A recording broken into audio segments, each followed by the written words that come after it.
Yes, when you're This is a question for Lisa.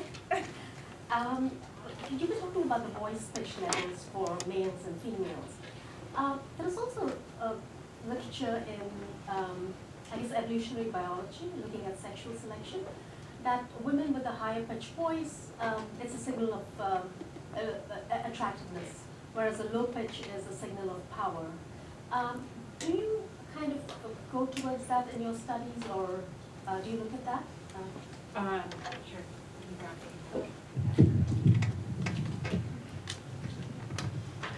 I don't. I haven't looked at that in my studies in particular, but I am familiar to some extent with the literature that you're talking about. And I think what I have sort of taken away from this is that there are two factors in opposition to each other here, right? So on one hand, the idea that the higher pitch, or even in some cultures, the breathier speech, for example, is desirable for sexual selection type purposes. But when it comes to these other characteristics that people have looked at, like political power or dominance, for example, there women are still, expected to have the more masculine characteristics. So I think there's actually sort of a separation between these two things, for better or for worse. And it just, what is desirable as a characteristic of women's speech just depends on what variable is being looked at in the study. That seems to be what I've noticed. Hello. This question is for everyone, but specifically Renee and Greg. Looking at or listening to the presentations about African American vernacular English and also standard versus non-standard English, I as an educator wonder where is the place to teach standard English in the classroom for academic communication? So, for example, when a teacher says that I am going is correct and I be going is incorrect, and the student says, well, that's how I talk. Well, that is how the person talks, and it is, as you said, and I agree, a legitimate way of speaking, but the difference in register is there for classroom English versus non-classroom English. Do not put a demographic label on it. Where is that place? How does an educator do that in a diverse setting with respect to the student's background and the student's language capability? Well, Renee will no doubt have something to say on this, but I have a strong opinion about that. Yes, it's perfectly legitimate to give children educational advantages by teaching them things that will be useful in the work world and the wider world. And mastery of, say, academic English is one of those things. But the basic point to make is to pay attention to what we've been saying, that these varieties are not privileged or inherently advantageous. So the problem that we get is when the teacher is telling you this because this is right and you're wrong. And I always like to make the analogy to foreign language teaching. When you study German in the classroom, the teacher doesn't start out by telling you that what you are speaking is an incredibly bad, corrupt version of German. Rather, it's something different. And if you want to learn German, you got to learn this other stuff. So it should be the same sort of thing with academic English or standard English, or whatever you want to call it. Look at this foreign variety, and now let's figure out how it works and learn it. I think that is far more constructive and empowering to the student than the traditional approach that adopts them into the standard language. And I'll just add to that. I think there's this perception that black families don't want their children to speak the standard language. I think that most black families understand that to make it in the world as we understand it, your children need to do mainstream English speaking, and that is a desire. And so it's first to acknowledge that, and to also acknowledge the fact that these young people are not bringing mainstream always, not always bringing mainstream, or maybe bringing more than one dialect of English into the classroom. So I think there's a whole bunch of acknowledgement that has to happen before we even start to do the teaching, right? And in doing that acknowledgement, then we start to talk about, why can't we start every English class with a discussion about dialects, right? And actually talk about the dialects that are in the classroom and being brought to the classroom. And so I think these are some basic things that should be happening in the classroom. And they do in some classrooms where these are, where it's mandated by, let's say, a principal or somehow in the public, in the policy of the school. So these are the things that I think could happen. So, you know, go to your principal. Thank you very much, and just also want to add that it does happen in classrooms where the teacher was taught by NYU linguists. Hello, thank you all for your presentations. I have kind of a broad question, maybe for all of you, and maybe you can answer however you feel. But I was wondering if an impact of sonic media landscape, if I can use that broad term, and over just the past 10 years, from YouTube to podcasts, is it maybe that could, although you have the institutionalized guardians of the standardized English, we are possibly being, we have more access to diversity of those dialects, and if actually that diversity is prompting maybe more articles, pop articles coming out where we talk about the prejudices of female voices, or if that landscape could even engender like classroom advantages, as in your presentation having sound clips. I feel like that's very vital, and maybe how that could affect the classroom landscape. Sure, I can say something to that. Well, one thing I will say, especially to your last point, is that the availability of this kind of material has obviously proliferated immensely over the past, 5 to 10 years, and I personally really enjoy having all of this material available to sort through and find the kinds of clips that I'm looking for.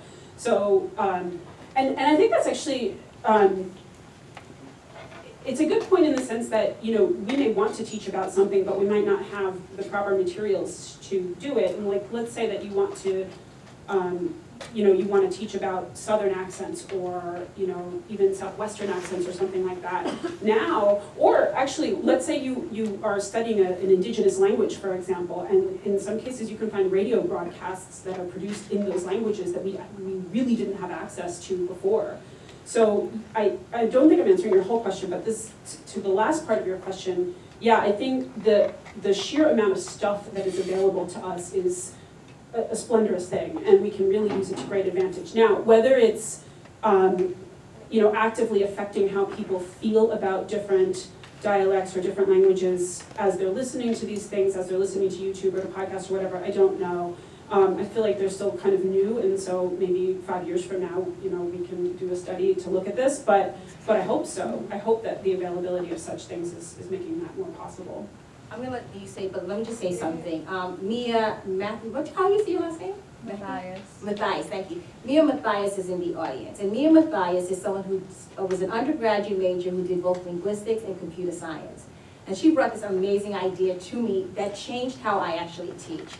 I created a class called #BlackLanguageMatters, because what she showed me was a new way of actually doing linguistics and doing sociolinguistics.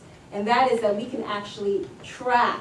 There's folklore that African American English in the lexicon is appropriated, but we can actually now track where African American English lexicons, when they get created, when they get appropriated, and how you actually have language change over time. And so I think that there's some really wonderful things happening that in the viral world, and just an example of that is in the Twitter world.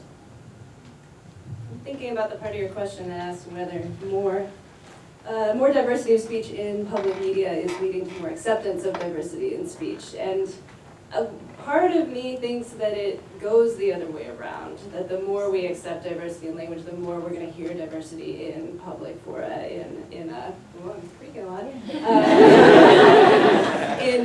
media. And what comes to my mind is the fact that I lived in England for 4 years, and there was a lot in the news about how the BBC had just started allowing presenters, newscasters with regional accents to be on the airwaves. And it's not like those hadn't been around for a long time, it's just that more tolerance of diversity was starting to emerge.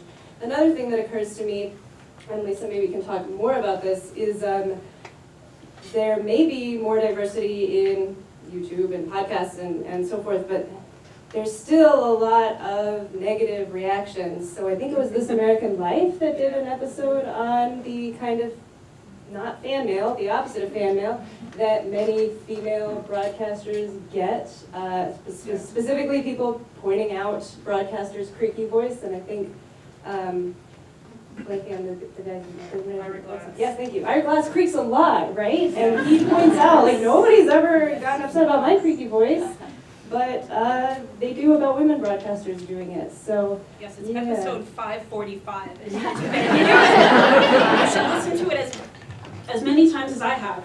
And the clip in particular is called Freedom Fries. So I highly recommend it. It features Penny Eckert at the end, who's a linguist who's also worked on on the evaluation of creaky voice, and it is excellent, 545. You should listen to it. Yeah, so in that respect, more diversity is not quite changing attitudes. I think it's just giving them more,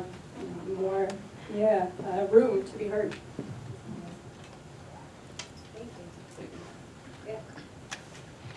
Hi, I was wondering whether you could comment on like the sort of dichotomy between like African American English as like a cool language depending on context versus like the derision of it in others. For example, you mentioned how Daryl, I believe, was on like in the playground. He was very eloquent, very cool with his language, but in the classroom he was not. And then, for example, On Fleek, co-opted by everyone, as far as I know, even if you weren't black. I grew up in like areas with I knew like 5 black kids until I went to high school, and we were still co-opting their language. So I was wondering whether you could talk about how like the different contexts would matter.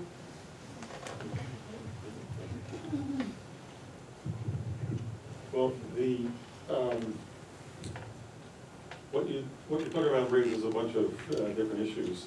First of all, in the situation I was describing, you had a clear difference in the culture of the kids, apart from the educational institution and the culture of the educational institution. So outside of the classroom, uninfluenced by teachers and the norms of the school, what emerged is what we have, sort of a constructed community of friendship networks, and the plurality of kids were African American, so their language and cultural practice tended to dominate by sheer numbers, but also this meant that everybody had exposure to a lot of cultural kind of practices of other people, and found those things about it that were enjoyable. So games like this were one of the things that became common in the whole group, regardless of your ethnicity, because it was something the black kids brought to it. But in the institutional setting of the school, the mainstream culture and the mainstream language attitudes were what ruled in the classroom. Teachers get to set them on there.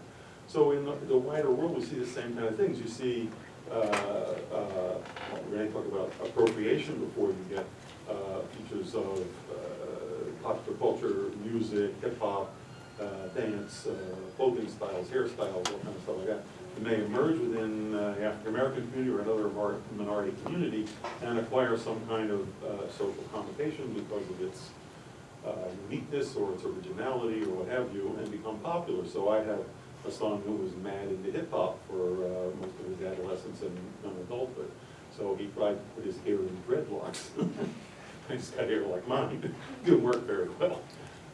But you get that kind of done, and what he's seeing is the creativity and the artistic capacity, and that's what's attracted him, and he wants to emulate characteristics like that. But in the world of defining what the standard language is and the norms that must prevail in school and in the workplace and written materials and so on, what rules is what is powerful. And so if you're socially powerless, you're not going to get much influence in those kinds of groups. Right, there's some irony there, right? So the very thing that people see as carrying cultural capital, being cool when you're younger, but so much, right? So it's the lexicon, it's a couple of words here and there, it's a couple of syntactic elements there. But when you are talking about that being your first language, so I'm thinking an article I just read about racial gentile by John Rigford in the court system, who is testifying about what she heard around Trayvon Martin being murdered. Some would argue whether it's murdered or not murdered, but for me it's murdered. her language then, the assumption is that in the courtroom system, she's gonna be speaking standard English. But what happens when she's actually speaking African-American English?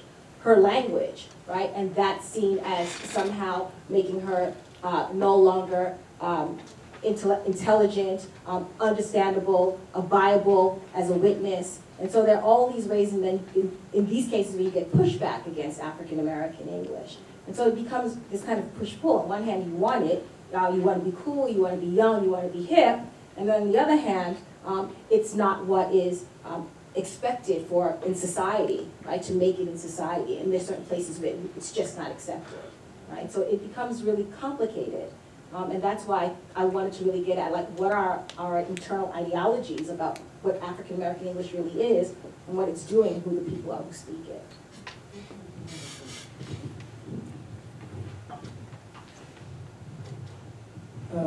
So with regard to this, one question is, okay, so what do we do about it?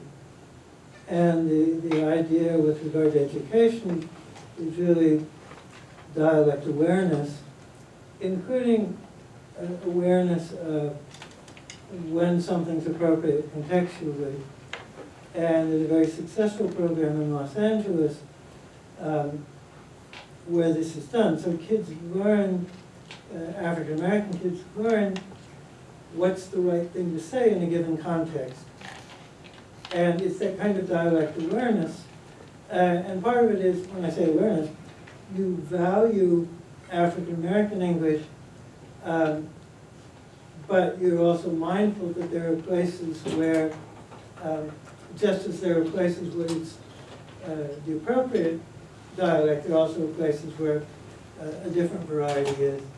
Now, in sociolinguistics, we have tried to do what we've tried to do tonight, which is make people aware of this.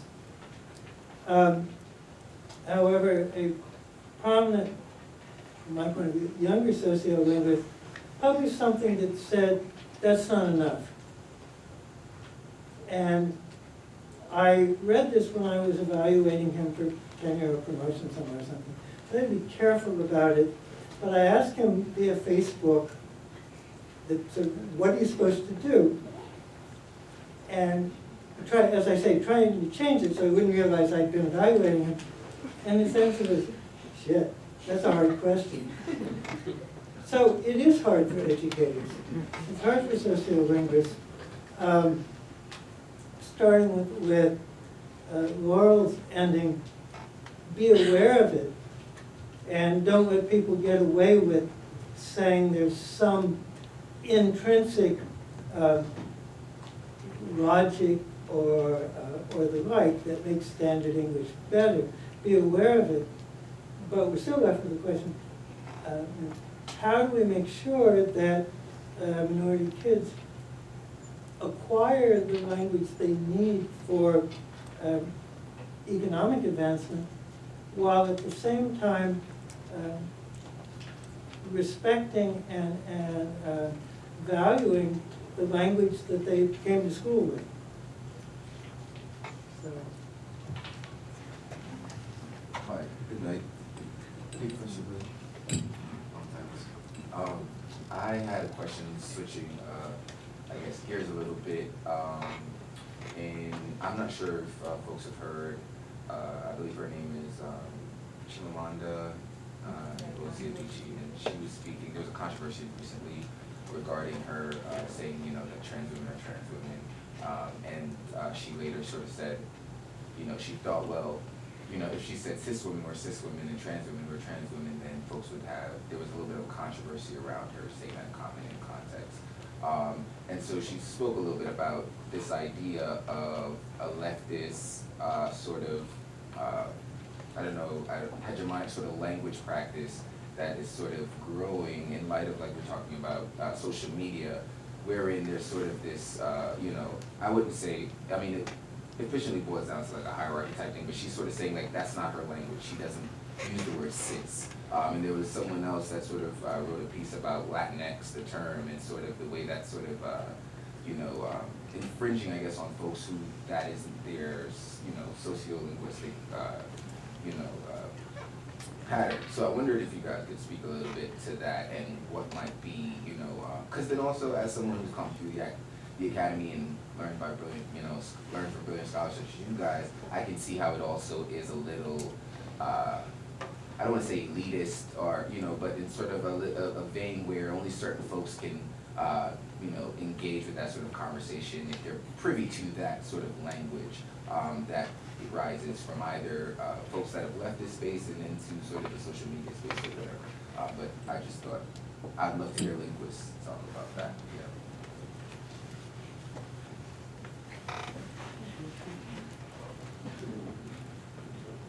I would say one thing, yes, no? I would say one thing about that the simplest thing is to call people what they want to be called. But then, of course, you're often in a situation of not knowing that and wanting to talk about a topic that you need to name. And the main guideline here is to be aware of the implications of the choices that you make. So, is there some supposition, like what Renee was talking about, to call somebody, I'm so surprised that your daughter is so smart, right? What's the supposition behind that?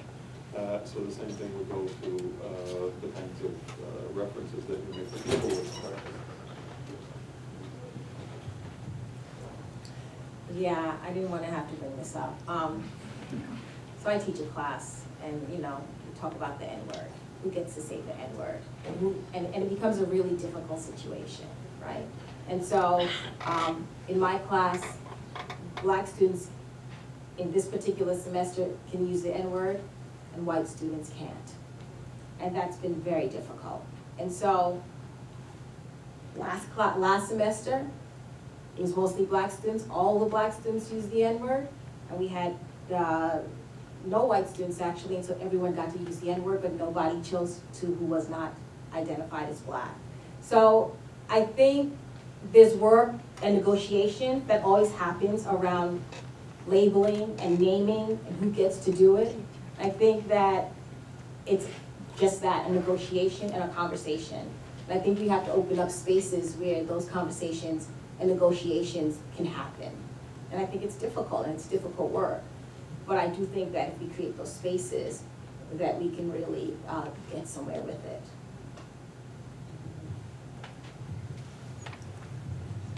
On things like the Latinx part of your question, Latinos and Latinas have been around for a long time. I don't have anything to comment on that, but the whole vocabulary about trans and cis reflects a new discussion that people are having to learn both vocabulary, but also because, as I said, now there's a whole range of new things. A couple of years ago at the CUNY Graduate Center, there was a talk, and the speaker was okay with the fact that I had a very lengthy comment afterwards, because it's stuff I'd worked on. And afterwards, a graduate student from the Graduate Center came up to me, was very polite, and pointed out that I had made a transphobic statement. And transphobic? Trans is a cross, phobic is fear of. I did not do the analogy with homophobic at all. I was there doing the Latin on all of this. And it took me a long time to figure out what he was talking about and to realize that my transphobic statement was transphobic. And it was something I'd said before and something I have not said again. Simply, as I say, because this is a case where part of society is now addressing this, but it's there it's not just the language, it's also just thinking through everything that's involved. And that's not an answer to the question, it's simply a comment.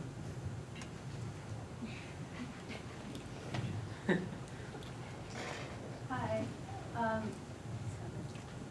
So question slash comment. I just wanted to bring it to a wider context.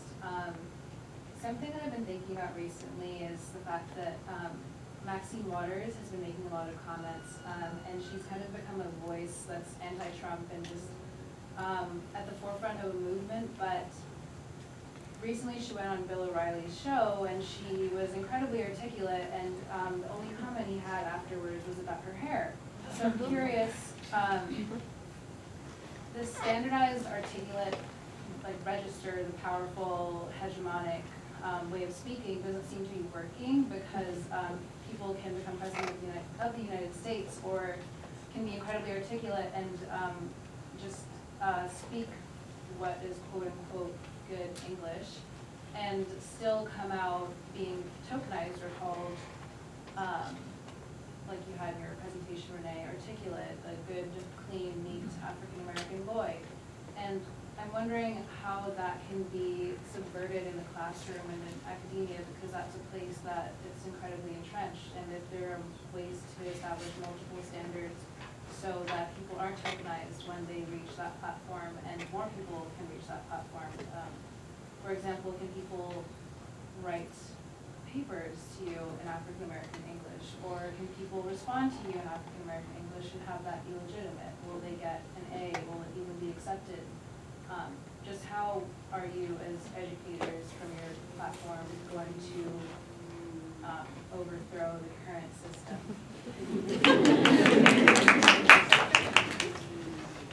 Well, we've had a little discussion of this question when we were planning this meeting. I don't want to use my weight privilege to monopolize the floor, so I'm happy to let somebody else do it. I'm the only black person, so Well, white male privilege. No, go ahead. On the one hand, I have a sort of revolutionary political ideology about this. I'd be happy to see the demise of the standard language and let 100 flowers bloom. But as we often talk about here, there's the practical necessity of dealing with the outer world, and changing ideas and cultural practice about that is a slow process, as we know about all the other major changes, including the advance of women's rights and women's status, and the end of slavery and segregation and so on. So yes, having a black president is a major step forward, but it's not the end of the process. It's a transitional process, and people with entrenched racist attitudes are not going to be changed by that. Obama was still a black man to the racists, and that meant that that was the basis of an awful lot of opposition to him. But I think that the progress is its impact on younger generations, and so people growing up with that kind of experience are going to be inclined, or at least able, to have a different perspective on these issues. And if we are advocating for anti-discriminatory process policies with respect to language and practice them in our own domains, like the classroom, yes, you can still teach people another variety, another way to speak for a particular kind of purposes, we were talking before, but you can also value the eloquence and the artistry of what goes on in any language variety. So Hamilton is the hottest play going, and it's written in hip-hop. So you can focus on that kind of thing and advocate for and value the artistry, the creativity, the utility of any kind of language variety. But the question of revolution versus gradualism is a tough political issue, which has been debated in many more spheres than this one. So, I don't claim to hold any solutions to that. I'll also say quickly that it's been shown time and time again that the more people there are in a space, be it academia or government, who look like us, the more we're going to feel like we are allowed to be in that space and we can make it into that space. So I can't speak for people of color, but I can speak for women. The more women we see as professors, the more I'm going to feel like that's a thing that I could do. The more I'm going to look at a university and see only a bunch of white men with beards, no offense, the rest I'm going to think that's not a space that I'm allowed to be a part of. So at least where academia is concerned, it's also the beholden of the institution to be cultivating diversity, as we said, among the faculty, among the people who are in charge, so that people can see that there are people who look like them in that space and then make their way there. So I just want to answer your question about African American English in the classroom. I have to teach a class called African American English to then say, you're now allowed to speak African American English. I'm not sure that we have advanced in the academy enough where we are actually allowing people to bring their true selves and their authentic selves. I'm not sure that we're there yet, to be very honest with you. And that's troubling to me. And so I do think that we do have to bring diversity to get at some of those issues, not just diversity in terms of how we look, but also linguistic diversity, and we're not there. Just in terms of the point you bring up about Maxine Waters, there's a piece in Huffington Post where Bill O'Reilly mocks Maxine Waters by saying she was too distracted by her James Brown's wig to listen to anything she had to say. And then you have also in that article the ways in which Black women are constantly having to deal with how they are seen linguistically as less than or not heard because of either the way they look or the way that people think they'll sound. So people might see me as being angry today. I have no anger in me, by the way. So, so there are all these things that get imposed as well. And so I think, again, we have to create spaces, but I do not think that we have enough diversity to even understand what it means to create those kinds of spaces. Okay, thank you. What I'm going to suggest is one last question, and then after that, the speakers will still be around if you want to come up and talk with them. But in terms of for everybody, who's happy to take this question. Hi, can you hear me? My question is related to, I'm a speech pathologist in schools, and a big part of my job, especially with conducting evaluations, is discerning between a language difference and a disorder. So with a particular evaluation, I decided that there was a student who, it was a language difference and not a language disorder. Like there was no phonological processes, other things, red flags. But my question is more about the attitude towards the parent. In the report, the parent was like, my child doesn't speak African American English, or my child is not exposed to that. And the parent was actually angry about that, you know, he or she did not qualify for speech services when I was using clinical language about what I observed and my evaluations. So what's your advice about how to deal with parents' attitudes towards, I guess, maybe understanding their own dialect? Yeah, that's a tricky one, right? I mean, I think ideally this, right, I don't know that we can ask this as speech pathologists, but here the burden would be on the speech pathologist to make the case that, to the parent, that there are dialectal differences, there are, you know, varieties of speaking that are all native ways of speaking English, and these things are not pathologies, right? They are not language deficits. This is nothing about how we learn language or how our articulators produce language. There's nothing in there that is deficient or, you know, that is a disorder of any sort. And I don't know that you're, I mean, this is a fascinating anecdote. I don't know that you are going to avoid the wrath of the parent in this case, but I guess I would appeal to this idea that there's nothing disordered about the child, right?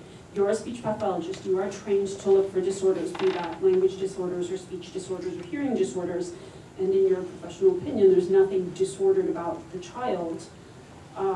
And you know, if this child speaks a different standard, a different variety than what's considered the standard language, that is not something that speech pathology per se is the appropriate course of action to deal with, right? I mean, as an example, if you have a child that is an ELL learner, right, as English as a second language, they wouldn't come to a speech pathologist for that in the schools. They would go to the ELL classroom for that. That is not the same thing as speech pathology. Now, that's obviously not the case here either, because this child sounds like they're a speaker of a different variety of English and not a non-standard, or sorry, and not another language, but it's more akin to that than it is to a disorder. So I suspect that might be the best way to go about it, but I don't know that you're ever going to avoid the wrath of the parent in this case.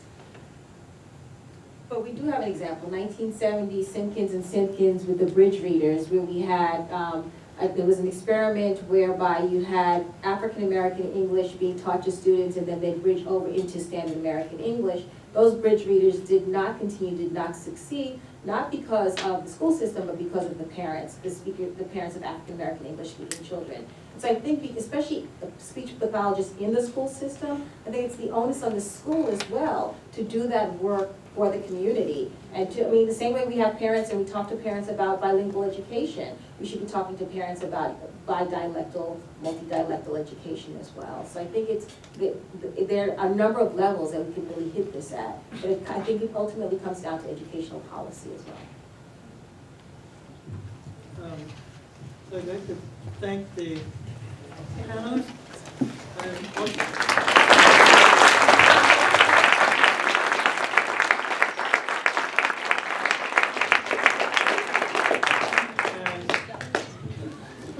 I'd like to thank also like to thank the people who asked questions. I think we would have been happy if they hadn't been so difficult, but they're getting at the real issues, and that was very helpful. So we'll stick around if you have any, you want to continue the conversation, feel free to. And thank you very much for coming.